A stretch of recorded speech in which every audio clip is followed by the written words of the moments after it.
ಸ್ನೇಹಿತರೆ, ಮೀಡಿಯಾ ಮಾಸ್ಟರ್ಸ್ಗೆ ಸ್ವಾಗತ ಸುಸ್ವಾಗತ. ಗೆಳೆಯರೆ, ಒಂದು ಕಾಲ ಇತ್ತು, ಯುದ್ಧಗಳಿಗಾಗಿ, ಶತ್ರುಗಳಿಂದ ಕಾಪಾಡ್ಕೊಳ್ಳೋದಕ್ಕಾಗಿ, ಡೆಟರೆನ್ಸ್ಗಾಗಿ ಆಯುಧಗಳನ್ನು ತಯಾರು ಮಾಡಲಾಗ್ತಾ ಇತ್ತು. ಆದರೆ ಈಗ ಕಾಲ ಬದಲಾಗಿದೆ. ಈಗ ಮೊದಲು ಆಯುಧಗಳು ತಯಾರಾಗುತ್ತವೆ, ಅವುಗಳನ್ನು ಮಾರಾಟ ಮಾಡೋದಕ್ಕೆ ಆಯುಧ ತಯಾರಿಕಾ ದೇಶಗಳು ಯುದ್ಧಗಳನ್ನು ಸೃಷ್ಟಿ ಮಾಡುತ್ತವೆ. ನೀವು ಗಮನಿಸಿ ನೋಡಿ, ಯಾವ ದೇಶ ಹೆಚ್ಚು ಆಯುಧಗಳನ್ನು ಖರೀದಿ ಮಾಡುತ್ತೆ ಆ ದೇಶದ ಮೇಲೆ ಯುದ್ಧದ ಕಾರ್ಮೋಡ ಯಾವಾಗಲೂ ಆವರಿಸಿಕೊಂಡೇ ಇರುತ್ತೆ. ಅವರು ಯಾವುದೋ ರೀತಿಯಲ್ಲಿ ಆತಂಕಕ್ಕೀಡಾಗ್ತಾ ಇರ್ತಾರೆ. ಆ ದೇಶಗಳ ಸುತ್ತ ಸಮಸ್ಯೆಗಳು ತಲೆ ಎತ್ತಾ ಇರುತ್ತವೆ. ಆ ಸಮಸ್ಯೆಗಳು ಹೆಚ್ಚಾದಷ್ಟು ಅವರ ಆಯುಧ ಖರೀದಿ ಕೂಡ ಹೆಚ್ಚಾಗ್ತಾ ಹೋಗ್ತಾ ಇರುತ್ತೆ. ಇನ್ನು ಜಗತ್ತು ಹೇಗೆ ಬದಲಾಗ್ತಾ ಇದೆ ಅಂದರೆ, ಯಾರಿಗೆ ಯಾವಾಗ ಆಯುಧಗಳು ಬೇಕಾಗುತ್ತವೆ, ಎಲ್ಲಿ ಯುದ್ಧ ಶುರುವಾಗುತ್ತೆ ಅನ್ನೋದನ್ನು ಹೇಳೋದಕ್ಕೂ ಸಾಧ್ಯವಾಗದಷ್ಟು ಅತಂತ್ರ ಪರಿಸ್ಥಿತಿ ಜಗತ್ತಿನ ತುಂಬ ನಿರ್ಮಾಣ ಆಗಿದೆ. ಇನ್ನು ಆಯುಧಗಳಿಗಾಗಿ ಬೇರೆಯವರ ಮೇಲೆ ತುಂಬ ಆಧಾರ ಪಡುವುದು ಕೂಡ ಅತ್ಯಂತ ಅಪಾಯಕಾರಿ. ಹಾಗೆ ಯಾವ ದೇಶ ಆಯುಧಗಳನ್ನು ತಯಾರು ಮಾಡಿ ರಫ್ತನ್ನು ಮಾಡುತ್ತೋ ಆ ದೇಶಕ್ಕೆ ಜಗತ್ತಲ್ಲಿ ಸ್ವಲ್ಪ ಬೆಲೆ ಜಾಸ್ತಿ. ಅವರನ್ನು ನೋಡಿ ಗೌರವ ಕೊಡ್ತಾರೋ ಇಲ್ವೋ, ಆದರೆ ಅಂಥ ದೇಶಗಳ ಬಗ್ಗೆ ಒಂದು ಭಯ ಅಂತೂ ಉಂಟಾಗತ್ತೆ.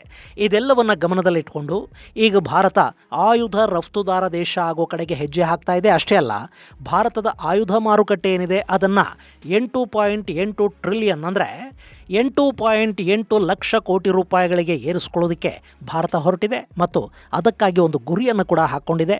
2047 ಹೊತ್ತಿಗೆ ಭಾರತ ಜಗತ್ತಿನ ಅತಿ ದೊಡ್ಡ ಆಯುಧ ರಫ್ತುದಾರ ದೇಶಗಳ ಪೈಕಿ ಒಂದಾಗಿರಬೇಕು. ಜೊತೆಗೆ ಭಾರತದ ಆಯುಧ ಮಾರುಕಟ್ಟೆ ಕೂಡ 8.8 ಲಕ್ಷ ಕೋಟಿಯನ್ನು ದಾಟಬೇಕು.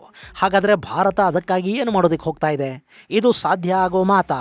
ಆಯುಧಗಳನ್ನೇ ತಯಾರು ಮಾಡ್ತಾ ಕೂತ್ಕೊಂಡ್ರೆ ನಮ್ಮ ಯುವಕರ ಹೊಟ್ಟೆ ತುಂಬುತ್ತಾ? ನಿರುದ್ಯೋಗ ನಿವಾರಣೆ ಆಗತ್ತಾ? ಬನ್ನಿ ನೋಡೋಣ.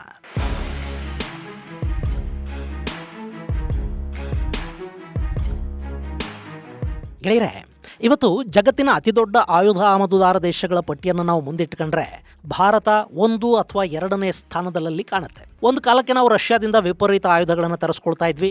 ಈಗ ಅದರಲ್ಲಿ ಸ್ವಲ್ಪ ಡೈವರ್ಸಿಟಿ ನೋಡೋದಕ್ಕೆ ಸಿಗ್ತಾ ಇದೆ. ರಷ್ಯಾ ಜೊತೆಗೆ ಫ್ರಾನ್ಸ್, ಇಸ್ರೇಲ್, ಅಮೆರಿಕಾಗಳಿಂದ ಕೂಡ ನಮಗೆ ಆಯುಧಗಳು ಬರ್ತಾ ಇವೆ. ಹಾಗಂತ ನಾವೇನು ಆಯುಧಗಳ ರಫ್ತು ಮಾಡೋದೇ ಇಲ್ವಾ? ಮಾಡ್ತೀವಿ. ನಮ್ಮಲ್ಲಿ ಅಮೆರಿಕಾಗೆ ಯುದ್ಧ ವಿಮಾನಗಳಿಗೆ ಬೇಕಾದ ಒಂದಷ್ಟು ಬಿಡಿ ಭಾಗಗಳನ್ನು ತಯಾರು ಮಾಡಿಕೊಡ್ಲಾಗತ್ತೆ. ಅಷ್ಟೇ ಅಲ್ಲ, ಈಗೀಗ ಭಾರತದ ಮಿಸೈಲುಗಳು, ರಾಕೆಟ್ ಸಿಸ್ಟಮ್ಗಳಿಗೆ, ಏರ್ ಡಿಫೆನ್ಸ್ಗೆ, ಆರ್ಟಿಲರಿಗೆ, ಮಿಲಿಟರಿ ವೆಹಿಕಲ್ಸ್ಗೆ ಕೂಡ ಬೇಡಿಕೆ ಶುರುವಾಗ್ತಾ ಇದೆ. ಯುರೇಷಿಯಾಗೆ ಭಾರತದ ಆಯುಧಗಳನ್ನು ರಫ್ತು ಮಾಡ್ತಾ ಇದ್ದಾರೆ. ಯುರೋಪಿಯನ್ ದೇಶಗಳು ಭಾರತದ ಮಿಸೈಲ್ಗಳನ್ನು, ಡ್ರೋನ್ಗಳನ್ನು ಖರೀದಿ ಮಾಡೋದಕ್ಕೆ ಆಸಕ್ತಿಯನ್ನು ತೋರ್ತಾ ಇವೆ. ಏಷ್ಯಾದ ದೇಶಗಳಿಗೆ ಭಾರತ ಏರ್ ಡಿಫೆನ್ಸನ್ನು ಕೊಡ್ತಾ ಇದೆ, ಲಾಯ್ಟ್ರಿಂಗ್ ಮ್ಯುನೇಷನ್ಗಳನ್ನು ಸಪ್ಲೈ ಮಾಡ್ತಾ ಇದೆ. ಆಫ್ರಿಕಾಗೆ ಕೂಡ ನಮ್ಮ ಯುದ್ಧ ಟ್ಯಾಂಕುಗಳು ಹೋಗ್ತಾ ಇವೆ. ಕಳೆದ 15 ವರ್ಷಗಳಲ್ಲಿ ಭಾರತ ತನ್ನ ರಫ್ತನ್ನು ಸುಮಾರು 35 ಪಟ್ಟು ಹೆಚ್ಚು ಮಾಡಿಕೊಂಡಿದೆ. 2014-15ರಲ್ಲಿ 1941 ಕೋಟಿ ರೂಪಾಯಿ ಇದ್ದ ಭಾರತದ ಆಯುಧಗಳ ರಫ್ತು 2026 ಹೊತ್ತಿಗೆ 38,424 ಕೋಟಿ ರೂಪಾಯಿಗಳಷ್ಟು ಹೆಚ್ಚಾಗಿದೆ. ಆದರೂ ಜಗತ್ತಿನ ಟಾಪ್ 10 ಅಥವಾ ಟಾಪ್ 20 ಆಯುಧ ರಫ್ತುದಾರ ದೇಶಗಳ ಪಟ್ಟಿಯಲ್ಲಿ ಇವತ್ತಿಗೂ ಕೂಡ ಭಾರತದ ಹೆಸರನ್ನು ನೋಡೋದಕ್ಕೆ ಸಾಧ್ಯ ಆಗ್ತಾ ಇಲ್ಲ. ಗೆಳೆಯರೆ, ಇಲ್ಲಿ ಭಾರತ ತಾನು ತಯಾರು ಮಾಡುವ ಆಯುಧಗಳನ್ನೆಲ್ಲ ಮಾರಾಟ ಮಾಡಲೇಬೇಕು ಅಂತೇನಿಲ್ಲ. ಭಾರತಕ್ಕೆ ದೊಡ್ಡ ಪ್ರಮಾಣದ ಆಯುಧಗಳ ಅಗತ್ಯ ಇರುತ್ತೆ. ಸದ್ಯಕ್ಕೆ ನಮ್ಮ ರಕ್ಷಣಾ ಬಜೆಟ್ ಸುಮಾರು 7.8 ಲಕ್ಷ ಕೋಟಿ ರೂಪಾಯಿಗಳಷ್ಟಿದೆ. ಇದರಲ್ಲಿ ಬಹುತೇಕ ಹಣ ವೇತನ ಮತ್ತು ಪಿಂಚಣಿಗಳಿಗೆ ಖರ್ಚಾಗ್ತಾ ಹೋಗುತ್ತೆ. ಆದರೆ ಇನ್ನು ಮುಂದೆ ಅಗ್ನಿವೀರರ ಕಾರಣದಿಂದಾಗಿ ಸೇನೆಗೆ ಪಿಂಚಣಿಯ ಹೊರೆ ಸ್ವಲ್ಪ ಮಟ್ಟಿಗೆ ಕಡಿಮೆ ಆಗಬಹುದು. ಆದರೂ ನಮಗೆ ಆಯುಧಗಳ ಖರೀದಿಗೆ ಸಿಗುವ ಹಣ ತುಂಬ ದೊಡ್ಡ ಮೊತ್ತ ಏನಲ್ಲ. ಈಗ ಅದನ್ನು ಭಾರತ ಏರಿಸಿಕೊಳ್ಳೋ ಕಡೆಗೆ ಗಮನ ಕೊಡ್ತಾ ಇದೆ. ಸದ್ಯಕ್ಕೆ ನಾವು ವಿದೇಶಿ ಆಯುಧಗಳನ್ನೇನು ಖರೀದಿ ಮಾಡ್ತಾ ಇದ್ದೀವಿ, ಮುಂದಿನ ದಿನಗಳಲ್ಲಿ ನಮ್ಮದೇ ರಕ್ಷಣಾ ಉದ್ಯಮ ಬೆಳೆದ್ರೆ ಆ ಆಯುಧಗಳನ್ನು ನಾವು ನಮ್ಮಲ್ಲೇ ಖರೀದಿ ಮಾಡೋದಕ್ಕೆ ಸಾಧ್ಯ ಆಗತ್ತೆ. ಸದ್ಯಕ್ಕೆ ರಷ್ಯಾ ಹಾಗೂ ಇಸ್ರೇಲ್ ಜೊತೆ ಭಾರತ ಸಾಕಷ್ಟು ಆಯುಧಗಳನ್ನು ಜಂಟಿಯಾಗಿ ತಯಾರು ಮಾಡ್ಕೊಳ್ತಾ ಹೋಗ್ತಾ ಇದೆ. ಅವು ಭಾರತದಲ್ಲೇ ತಯಾರಾಗೋದ್ರಿಂದ ಅವುಗಳ ಉತ್ಪಾದನಾ ವೆಚ್ಚ ಸ್ವಲ್ಪ ಮಟ್ಟಿಗೆ ಕಡಿಮೆ ಆಗುತ್ತೆ. ಹಾಗೆ ಅವುಗಳ ಮಾರಾಟಕ್ಕೆ ಕೂಡ ಭಾರತಕ್ಕೆ ಅವಕಾಶ ಸಿಗುತ್ತೆ.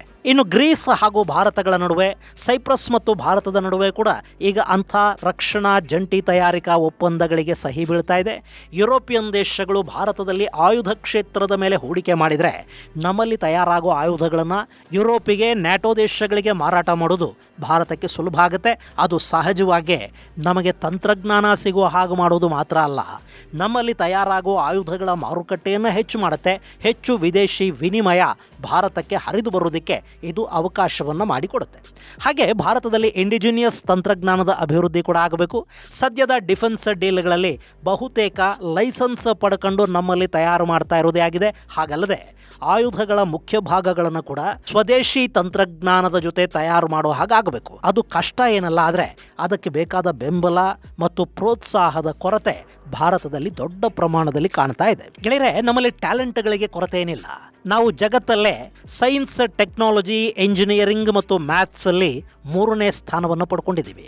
ಹಾಗೆ ನಮ್ಮಲ್ಲಿ ಜಾಗತಿಕವಾಗಿ ಈ ಕ್ಷೇತ್ರಗಳಲ್ಲಿ ಕೆಲಸ ಮಾಡುವ ವರ್ಕ್ ಫೋರ್ಸ್ 33%. ಸೊ ನಮ್ಮಲ್ಲಿ ಪ್ರತಿಭೆಗಳಿಗೆ ಸರಿಯಾದ ಕೆಲಸವನ್ನು ಕೊಡೋದಕ್ಕೆ ಸಾಧ್ಯ ಆದರೆ ನಾವು ಈ ಗುರಿಯನ್ನು ತಲುಪೋದು ಕಷ್ಟ ಏನಲ್ಲ. ಇನ್ನು ನಮ್ಮಲ್ಲಿ ಈಗಾಗಲೇ ಸಾಕಷ್ಟು ರಿಸರ್ಚ್ ಸೆಂಟರ್ಗಳು, ಪ್ರೊಡಕ್ಷನ್ ಆ್ಯಂಡ್ ಕ್ವಾಲಿಟಿ ಕಂಟ್ರೋಲ್ ಯೂನಿಟ್ಗಳು ಇವೆ. ಆದರೆ ಅವುಗಳ ಸಂಖ್ಯೆ ಮತ್ತಷ್ಟು ಹೆಚ್ಚು ಮಾಡಬೇಕು. ಇದರ ಜೊತೆ ಆರ್ಟಿಫಿಷಿಯಲ್ ಇಂಟೆಲಿಜೆನ್ಸ್ನ ಬಳಕೆ ಹೆಚ್ಚು ಮಾಡ್ತಾ ಆಧುನಿಕ ಆಯುಧಗಳನ್ನು ನಿರ್ಮಿಸುವ ಬಗ್ಗೆ ಭಾರತ ಯೋಚಿಸಬೇಕಾಗಿದೆ. ಇದಕ್ಕಾಗಿ ಭಾರತ ಹೆಚ್ಚಿನ ಪ್ರಮಾಣದಲ್ಲಿ ಖಾಸಗಿ ಉತ್ಪಾದಕರನ್ನು ಬಳಸ್ಕೋಬೇಕು ಅನ್ನೋ ಮಾತುಗಳು ದೊಡ್ಡ ಪ್ರಮಾಣದಲ್ಲಿ ಕೇಳಿಬರ್ತಾ ಇವೆ. ಗೆಳೆಯರೆ, ಸದ್ಯದ ಲೆಕ್ಕಾಚಾರದ ಪ್ರಕಾರ ಭಾರತದ ರಕ್ಷಣಾ ಉತ್ಪಾದನೆ 1.54 ಲಕ್ಷ ಕೋಟಿಯನ್ನು ಮುಟ್ಟಿದೆ. ಅದರಲ್ಲಿ ರಫ್ತು 38,424 ಕೋಟಿ. ಇನ್ನು 2047 ಹೊತ್ತಿಗೆ ರಕ್ಷಣಾ ರಫ್ತನ್ನು 2.8 ಟ್ರಿಲಿಯನ್ ಅಂದರೆ 2,80,000 ಕೋಟಿಗೆ ಮುಟ್ಟಿಸುವ ಗುರಿಯನ್ನು ಸರ್ಕಾರ ಹಾಕ್ಕೊಂಡಿದೆ. ಇಲ್ಲಿ 2,80,000 ಕೋಟಿಗಳಷ್ಟು ರಫ್ತನ್ನು ನಾವು ಮಾಡಬೇಕು ಅಂದರೆ ನಮ್ಮ ಉತ್ಪಾದನೆ ಈಗ 1.54 ಲಕ್ಷ ಕೋಟಿ ಏನಿದೆ ಅದು 8.8 ಲಕ್ಷ ಕೋಟಿಗೆ ಏರಿಕೆ ಆಗಬೇಕಾಗತ್ತೆ. ಅಷ್ಟೇ ಅಲ್ಲ, ಇನ್ನು ಆಫ್ರಿಕಾ, ದಕ್ಷಿಣ ಅಮೆರಿಕ, ಯುರೋಪ್ ಹಾಗೂ ಏಷ್ಯಾದ ಸಾಕಷ್ಟು ದೇಶಗಳು ಸೇರಿದಂತೆ ಒಟ್ಟು 80ಕ್ಕೂ ಹೆಚ್ಚು ದೇಶಗಳಿಗೆ ಭಾರತ ರಕ್ಷಣಾ ಸಾಮಗ್ರಿಗಳನ್ನು ರಫ್ತು ಮಾಡುವ ಗುರಿಯನ್ನು ಹೊಂದಿದೆ. ಹೀಗಾಗಿನೇ ಭಾರತದ ಸಾಕಷ್ಟು ಯೋಜನೆಗಳಲ್ಲಿ ಸ್ವದೇಶಿ ತಂತ್ರಜ್ಞಾನಕ್ಕೆ ಒತ್ತು ಕೊಡುವ ಕೆಲಸ ಕೂಡ ಈಗಾಗಲೇ ಆರಂಭ ಆಗಿದೆ. ನಮ್ಮ ತೇಜಸ್ ಯುದ್ಧ ವಿಮಾನ ಸಿದ್ಧ ಆಗ್ತಾ ಇದೆ. ಆದರೆ ಅದರ ಎಂಜಿನ್ಗಾಗಿ ನಾವು ಅಮೆರಿಕಾದ GE ಕಂಪನಿ ಮೇಲೆ ನಿರ್ಭರಗೊಂಡಿದ್ದೀವಿ. ಇನ್ನು ಅಡ್ವಾನ್ಸ್ಡ್ ಮೀಡಿಯಂ ಕಾಂಬ್ಯಾಟ್ ಏರ್ಕ್ರಾಫ್ಟ್ ಅಂದರೆ ಆಮ್ಕಾ ಅನ್ನೋ 5ನೇ ತಲೆಮಾರಿನ ಸ್ಟೆಲ್ತ್ ಯುದ್ಧ ವಿಮಾನ ನಿರ್ಮಾಣದ ಬಗ್ಗೆ ನಮ್ಮ ಪ್ರಯತ್ನಗಳು ಆರಂಭಗೊಂಡಿವೆ. ಅಲ್ಲಿ ಕೇವಲ ಸರ್ಕಾರಿ ಸಂಸ್ಥೆಗಳಿಗೆ ಮಾತ್ರ ಕೆಲಸ ಕೊಟ್ಟರೆ ಅದು ಈ ಕಾಲಕ್ಕೆ ಮುಗಿಯೋದಿಲ್ಲ ಅನ್ನೋದನ್ನ ಅರ್ಥ ಮಾಡಿಕೊಂಡಿರೋ ಸರ್ಕಾರ ಈ ಪ್ರಾಜೆಕ್ಟ್ಗೆ ಖಾಸಗಿ ಕಂಪನಿಗಳನ್ನು ಕೂಡ ಆಹ್ವಾನಿಸಿದೆ. ಇನ್ನು ಭಾರತ INS ವಿಶಾಲ್ ಅನ್ನು ನಿರ್ಮಾಣ ಮಾಡ್ತಾ ಇದೆ. ಅಲ್ಲಿ ಕೂಡ ಬಹುತೇಕ ಸ್ವದೇಶಿ ತಂತ್ರಜ್ಞಾನವನ್ನು ಬಳಸ್ತಾ ಇದ್ದಾರೆ. ಅದರ ಜೊತೆ ಪ್ರಾಜೆಕ್ಟ್ 75I ಅಡಿಯಲ್ಲಿ API ಅನ್ನು ಹೊಂದಿರುವ ಜಲಾಂತರ್ಗಾಮಿಗಳ ನಿರ್ಮಾಣ, ಪ್ರಾಜೆಕ್ಟ್ 77 ಅಡಿಯಲ್ಲಿ ಅಣುಶಕ್ತಿ ಚಾಲಿತ ಅಟ್ಯಾಕಿಂಗ್ ಸಬ್ಮರಿನ್ಗಳನ್ನು ನಿರ್ಮಿಸುವ ಗುರಿಯನ್ನು ಕೂಡ ಹಾಕಿಕೊಳ್ಳಲಾಗಿದೆ. ಇಲ್ಲಿ ಕೂಡ ಸ್ವದೇಶಿ ತಂತ್ರಜ್ಞಾನ ಅಥವಾ ಸಂಪೂರ್ಣ ಟೆಕ್ನಾಲಜಿ ಟ್ರಾನ್ಸ್ಫರ್ ಅನ್ನು ಭಾರತ ಬಯಸ್ತಾ ಇದೆ. ಇದರ ಜೊತೆ ಜೊರಾವರ್ ಟ್ಯಾಂಕುಗಳು, ಹಾವಿಟ್ಜರ್ಗಳು, ಹೊಸ ಮಿಸೈಲುಗಳು, ಈಗಿರುವ ಮಿಸೈಲ್ಗಳ ದೂರವನ್ನು ಹೆಚ್ಚು ಮಾಡೋದು, ಹೈಪರ್ಸಾನಿಕ್ ಮಿಸೈಲ್ಗಳ ನಿರ್ಮಾಣ, ಹೀಗೆ ನಾನಾ ವಿಭಾಗಗಳಲ್ಲಿ ಭಾರತ ಸದ್ಯಕ್ಕೆ ದೊಡ್ಡ ಹೆಜ್ಜೆಗಳನ್ನೇ ಇಡ್ತಾ ಇದೆ. ಈ ವಲಯಗಳಲ್ಲಿ ಭಾರತ ಸ್ವಾವಲಂಬನೆಯನ್ನು ಸಾಧಿಸಿದ್ದೇ ಆದರೆ 2047 ಗುರಿ ಕಷ್ಟ ಅಥವಾ ದೂರದ್ದು ಅಂತೇನು ಅನಿಸೋದಿಲ್ಲ. ಆದರೆ ಭಾರತಕ್ಕೆ ಈಗಿರುವ ದೊಡ್ಡ ಸಮಸ್ಯೆನೇ ಸ್ವದೇಶಿ ತಂತ್ರಜ್ಞಾನ.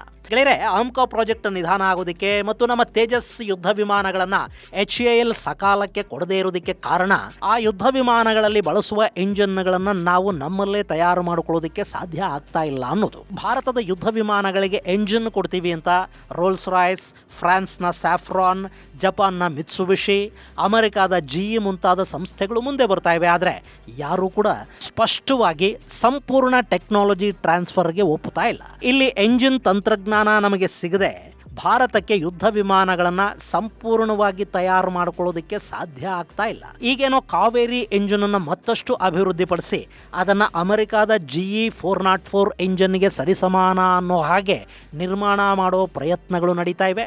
ಅದರಲ್ಲಿ ಒಂದಷ್ಟು ಯಶಸ್ಸು ಸಿಕ್ಕಿದೆ. ಸದ್ಯಕ್ಕೆ ಕಾವೇರಿ ಎಂಜಿನನ್ನು ನಮ್ಮ ಘಾತಕ ಡ್ರೋನ್ನಲ್ಲಿ ಬಳಸ್ತಾ ಇದ್ದಾರೆ. ಅಲ್ಲಿ ಅದು ಸಂಪೂರ್ಣವಾಗಿ ಯಶಸ್ಸನ್ನು ಕಂಡ್ರೆ ಆ ನಂತರ ಅದನ್ನು ಯುದ್ಧ ವಿಮಾನಗಳಿಗೆ ಬಳಸುವ ಸಾಧ್ಯತೆ ಕೂಡ ಇರುತ್ತೆ. ಅದಕ್ಕಾಗಿ ಭಾರತದ ಒಂದು ಎಂಜಿನ್ ಟೆಸ್ಟ್ ಬೆಡ್ ನಿರ್ಮಾಣ ಕೂಡ ಆಗ್ತಾ ಇದೆ. ಗೆಳೆಯರೆ, ಎಂಜಿನ್ ಅನ್ನು ನಾವು ತಯಾರು ಮಾಡಿಕೊಳ್ಳೋದ್ರಲ್ಲಿ ನಮಗೆ ಸಾಕಷ್ಟು ಕೊರತೆಗಳಿವೆಯಲ್ಲ, ಆ ಪೈಕಿ ಈ ಟೆಸ್ಟ್ ಬೆಡ್ನ ಕೊರತೆ ಕೂಡ ಒಂದು. ನಾವು ನಮ್ಮ ಇಂಜಿನ್ಗಳನ್ನು ಪರೀಕ್ಷೆ ಮಾಡೋದಕ್ಕೆ ರಷ್ಯಾಗೆ ಹೋಗಬೇಕಾಗಿ ಬರ್ತಾ ಇತ್ತು. ಈಗ ಅದನ್ನು ನಿವಾರಿಸಿ ಭಾರತದಲ್ಲೇ ಎಂಜಿನ್ ಪರೀಕ್ಷೆಗೆ ಬೇಕಾದ ವ್ಯವಸ್ಥೆಗಳನ್ನು ಮಾಡ್ತಾ ಇದ್ದಾರೆ. ಇದು ಮುಂದಿನ ದಿನಗಳಲ್ಲಿ ಭಾರತ ಸ್ವದೇಶಿ ಎಂಜಿನ್ ತಂತ್ರಜ್ಞಾನವನ್ನು ಪಡ್ಕೊಳ್ಳೋದ್ರಲ್ಲಿ ಸಫಲ ಆಗಬಹುದು ಅನ್ನೋ ನಿರೀಕ್ಷೆಗಳನ್ನು ಹುಟ್ಟಿಸ್ತಾ ಇದೆ. ಇದರ ಜೊತೆಗೆ ಭಾರತ ದೊಡ್ಡ ಪ್ರಮಾಣದಲ್ಲಿ ಡ್ರೋನ್ ತಯಾರಿಕೆಯನ್ನು ಕೂಡ ಪ್ರಾರಂಭ ಮಾಡಿದೆ. ಅಲ್ಲಿ ಕೂಡ ಒಂದಷ್ಟು ಡ್ರೋನ್ಗಳನ್ನು ಇಸ್ರೇಲ್ ಜೊತೆ ಜಂಟಿಯಾಗಿ ಭಾರತ ತಯಾರು ಮಾಡುತ್ತೆ. ಅದರ ಜೊತೆಗೆ ನಮ್ಮಲ್ಲೇ ಸಂಪೂರ್ಣ ಸ್ವದೇಶಿ ಅಟ್ಯಾಕಿಂಗ್ ಡ್ರೋನ್ಗಳು ಮತ್ತು ಗಸ್ತು ಡ್ರೋನ್ಗಳ ತಯಾರಿಯನ್ನು ಕೂಡ ಭಾರತ ಮಾಡ್ತಾ ಇದೆ. ಹಾಗೆ ಘಾತಕ UAV ನಮ್ಮ ವಾಯುಪಡೆಯನ್ನ ಸೇರಿದ್ದೇ ಆದರೆ ಅನ್ಮ್ಯಾನ್ಡ್ ಏರಿಯಲ್ ವೆಹಿಕಲ್ಗಳ ಕ್ಷೇತ್ರದಲ್ಲಿ ಕೂಡ ಭಾರತ ಒಂದು ಮಹತ್ವದ ಮೈಲಿಗಲ್ಲನ್ನು ಸ್ಥಾಪಿಸಿದ ಹಾಗಾಗತ್ತೆ.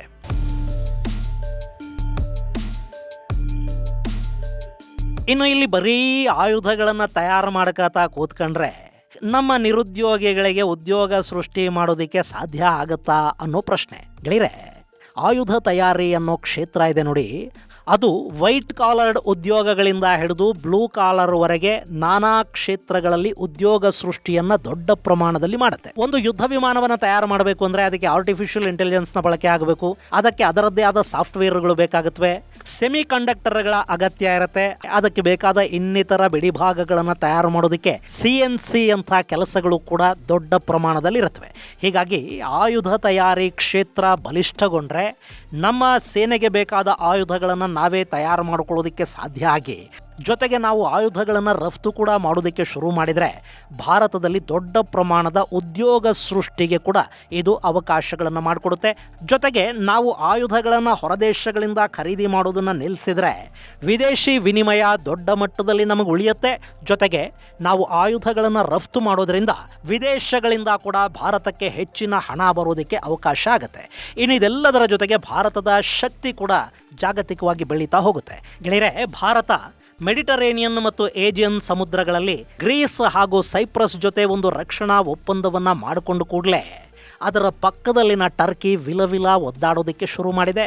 ಭಾರತ ನಮ್ಮ ವಿರುದ್ಧ ಏನೋ ಮಾಡ್ತಾ ಇದೆ, ಭಾರತಕ್ಕೆ ನಮ್ಮ ಮೇಲೆ ದ್ವೇಷ ಯಾಕೆ, ನಾವು ಭಾರತದ ಜೊತೆ ಸ್ನೇಹವನ್ನು ಸಂಪಾದಿಸ್ಕೊಂಡು ಬಿಡ್ತೀವಿ, ಈ ಥರದ ಮಾತುಗಳು ಟರ್ಕಿ ಅಂಥ ದೇಶದ ಬಾಯಲ್ಲಿ ಬರೋದಕ್ಕೆ ಶುರುವಾಗಿವೆ. ಇದು ಆಯುಧಗಳು ಹಾಗೂ ರಕ್ಷಣಾ ಒಪ್ಪಂದಗಳು ನಮಗೆ ಕೊಡಮಾಡುವ ಶಕ್ತಿ. ಹೀಗಾಗಿ ಭಾರತ ತನ್ನ ಆಯುಧ ಶಕ್ತಿಯನ್ನು, ಆಯುಧ ಉತ್ಪಾದನೆಯನ್ನು ಮತ್ತಷ್ಟು ಹೆಚ್ಚು ಮಾಡ್ಕೋಬೇಕಾದ ಅಗತ್ಯ ಇದೆ. ಅದಕ್ಕಾಗಿ 2047ರವರೆಗೆ ಭಾರತ ಒಂದು ದೊಡ್ಡ ಗುರಿಯನ್ನು ಹಾಕ್ಕೊಂಡಿದೆ. ಆ ಗುರಿಯನ್ನು ಕಾಲಾವಧಿಗಿಂತಲೂ ಮೊದಲೇ ಸಾಧಿಸೋದರಲ್ಲಿ ದೇಶ ಯಶಸ್ವಿಯಾಗಲಿ ಅಂತ ಆಶಿಸೋಣ. ಇದು ಗೆಳೆಯರೆ, ಭಾರತದ 8.8 ಟ್ರಿಲಿಯನ್ ಅಂದರೆ 8.8 ಲಕ್ಷ ಕೋಟಿ ರೂಪಾಯಿಗಳ ರಕ್ಷಣಾ ಉಪಕರಣಗಳ ತಯಾರಿ ಯೋಜನೆಯ ಕುರಿತಾದ ಒಂದಷ್ಟು ಮಾಹಿತಿ. ಮುಂದಿನ ಸಂಚಿಕೆಯಲ್ಲಿ ಮತ್ತಷ್ಟು ವಿಶೇಷಗಳ ಜೊತೆ ಮತ್ತೆ ಭೇಟಿಯಾಗೋಣ. ಅಲ್ಲಿವರೆಗೆ ಜೈ ಹಿಂದ್, ಜೈ ಕರ್ನಾಟಕ.